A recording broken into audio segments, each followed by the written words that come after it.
Jornal da Manhã e as eleições 2022.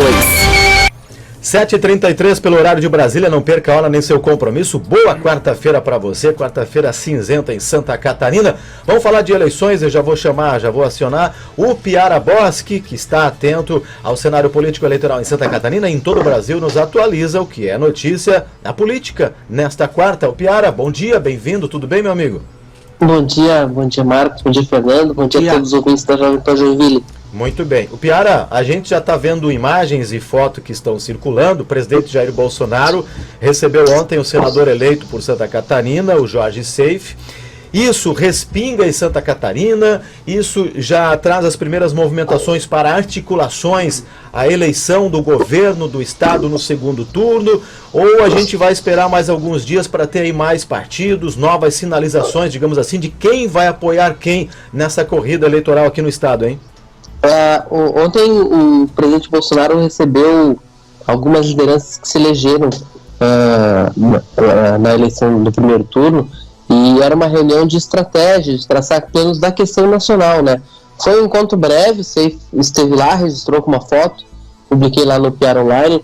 Foi um encontro muito rápido, mas era um momento muito focado na eleição presidencial, o Bolsonaro traçando as estratégias desse confronto com o ex-presidente Lula, do PT, que é o que define todas as eleições estaduais, né?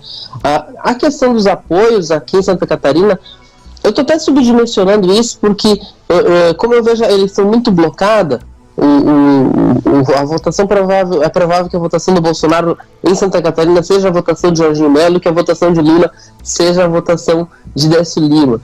A questão dos apoios locais, ela tá muito...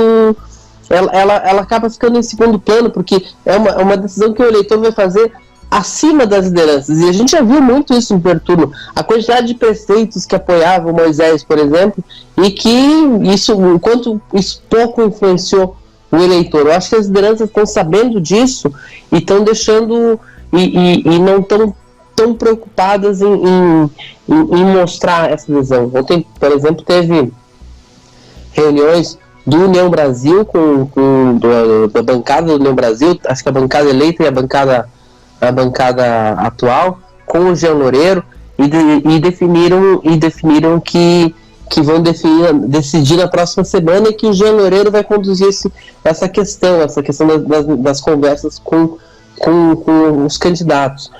O PSD também decidiu o que vai fazer na próxima semana, essa definição. São os partidos que estavam com o Jean, né?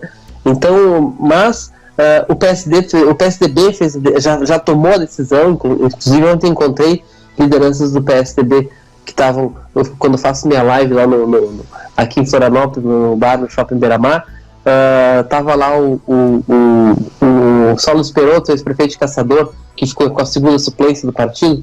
O PSDB se reuniu e decidiu apoiar o Jorginho antes de qualquer coisa. É o caminho mais natural, mas assim, não achando que essas lideranças vão guiar o eleitor, porque o eleitor já está guiado pela eleição nacional, mas muito de fazer um gesto para alguém que é favorito para ser o novo governador. Piara, ainda pegando esse rescaldo, né, dos resultados das urnas, alguns nomes que tiveram bastante, né, atuante aí nos últimos anos, nos últimos mandatos aqui em Santa Catarina, estão saindo, né, devagarinho estão saindo do cenário político, como é o caso, por exemplo, do deputado Kennedy Nunes, também da família Amin, né, que inclusive não reelegeu nem a esposa e nem o próprio Amin, Darcy de Matos, Jean Loureiro, que também ficam aí sem um mandato, né? Sem um mandato, aliás. E pode-se dizer, então, que sejam aqueles ventos naturais que sopram aí da renovação da política? Acho que é mais do que o vento natural, Fernando. É uma constatação, que eu inclusive fiz um artigo sobre isso, de que o eleitor catarinense deixou muito claro que não existe um bolsonarismo fora do partido do Bolsonaro.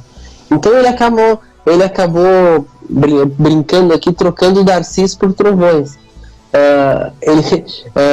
Esses deputados como Darcy de Matos, como o Ângelo Amin, como o Rodrigo Coelho, como a Giovana de Sala do Sul, como o Hélio Costa de Florianópolis, são deputados que votaram sistematicamente as pautas de Bolsonaro no Congresso, mas não eram do partido do Bolsonaro. O que o catarinense fez foi ajudar a criar o grande partido do Bolsonaro. Se o bolsonarismo é a maior força política de Santa Catarina, o maior partido de Santa Catarina, por lógica, seria o partido do Bolsonaro. Isso não era explícito porque o Bolsonaro, em 2018, estava num partido que se estacionou, que não era um partido orgânico e que acabou se deteriorando. O próprio presidente saiu do partido, ficou aquela confusão, o partido vai para lá, vai para cá, o PSL virou União, e os bolsonaristas ficaram espalhados por partidos, ou sem partido por muito tempo. Nesse momento de volta à urna, com o catarinense dobrando a aposta, o catarinense, enfim, que tem o 22 na frente, eu vou nesse. Então, deu a Bolsonaro bancadas de um grande partido. O PL virou o grande partido do Bolsonaro, com 99 deputados federais em Brasília, e aqui em Santa Catarina, 6 federais, 11 estaduais. Então, é um rearranjo. Mais até do que um avanço, é um rearranjo, porque partidos que eram linha auxiliar do bolsonarismo, inclusive, praticamente sumiram, né? Praticamente o PTB do Kennedy Nunes é um partido que fez um deputado federal em Brasília e não atingiu cláusula de barreira, um partido que deixa de existir na prática. Então, o Kennedy Nunes, especificamente, fez uma aposta alta, fez uma aposta de concorrer ao Senado.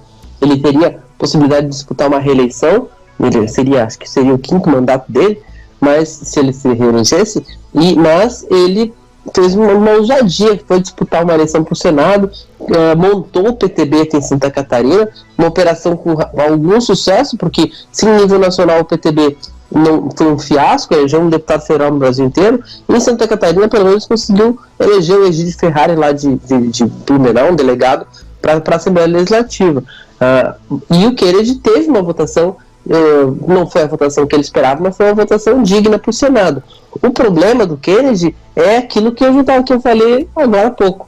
O eleitor catarinense entendeu que o senador do Bolsonaro era o do partido 22. E aí, o Kennedy, por mais que ele martelasse questões de temas ligados ao bolsonarismo, ao conservadorismo, a crítica ao Supremo, acabou não encaixando. Então, eu tenho que ver como é que ele vai realinhar a carreira política dele.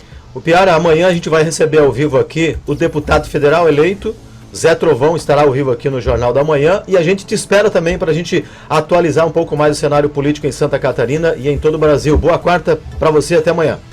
Boa quarta, até amanhã.